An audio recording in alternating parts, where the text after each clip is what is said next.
Hello, hello, hello, and welcome to Updog Sports Talk. My name is Matt Miller. Joining me today is Justin McGovern. What's going on, dude? Hey, One of the most improved teams, Justin? The Atlanta Falcons. I think so.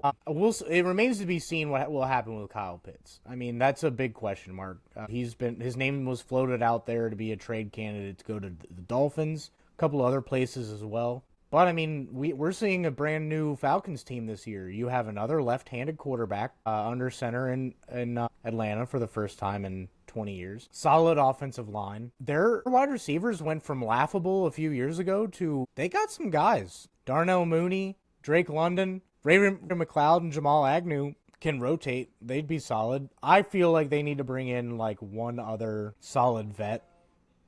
Yeah. Or you need a guy like Nick Nash could have been. He was an undrafted free agent signing, but he could be a huge steal for them. I don't know how he went undrafted. He's a guy who they could end up finding out of nowhere that ends up being really good. Yeah. And running back, they're pretty deep. I feel like they got a good room there. So yeah, I think offensively, Bijan Robinson is obviously one of the best backs in the league and is getting better. I mean, if they keep Kirk, they have a knowledgeable guy in the quarterback room. If they get rid of Kirk, I still think they can get a pretty penny off of him. Maybe not as much as a few years ago when he was with Minnesota, but I still think they can get a pretty penny out of him for a QB needy team. And then, if Kirk Cousins gets traded, when do you think he would get traded? I would say either playing out the whole training camp, seeing who gets injured, how long those injuries are, or, I mean, not many moves at the deadline, but maybe he's a big name that could be moved by the deadline. Early in the season, we see one or two quarterbacks that typically go down, so I think he would be a solid guy to trade for, but do you want to take on that contract? I mean, who knows, but I like their offense quite a bit. I mean, it's going to be pretty fun to watch them. Yeah. What would you say? Let's give one strength and one weakness of the offense. One strength, I'm going to go offensive line. Yep. And then mine, I'm going to go quarterback. I'm going to say Michael Penix is going to become a star. I would agree. And then weakness? Wide receiver depth. Yeah.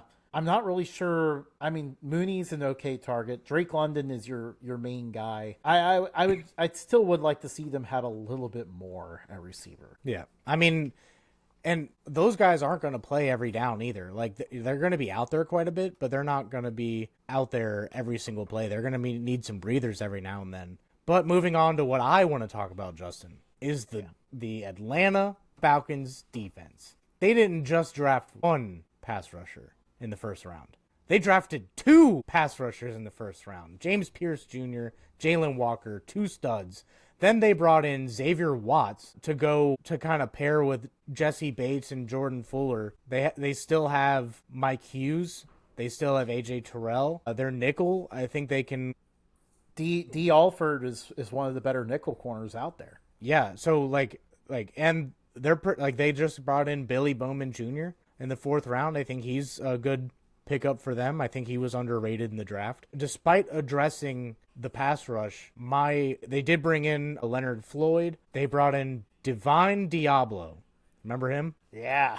Morgan Fox. They got some guys on defense, but what I want to see is depth. How can you rotate these guys to still have success on the field? I really like the Falcons this year. I'm going to go ahead and say it. I think they can push the Bucks and maybe end up even, I don't know about winning the division, but I definitely think they can be a playoff team. Yeah, absolutely. I think it's playoffs or bust for the Falcons for sure. Yeah, looking at defense for sure. I like the secondary. I think the secondary might be their biggest strength in defense. I want to see how ready the pass rush is to step up. They have I think we need to see some depth step up in some areas, but overall, I feel like there's a good amount of depth on this defense, so I'm pretty happy with that. This is a defense that's it's getting hard to pick at. Like, when we entered the draft, we talked about how they've needed a pass rush for almost a decade now, and then they drafted two edge rushers in the first round, and all of a sudden it's like, okay. Yeah, they did that, and everybody's jaws were on the floor. Like, instantly they won the draft. They didn't have to do anything else, but instantly they won the draft. Follow us at Updog Sports Talk on all social media. Follow us at Updog Sports Talk on wherever you get your podcasts. We're not going to be live on YouTube while we're doing these videos, but we will resume live shows in the fall. Thank you guys for joining us, and catch you later.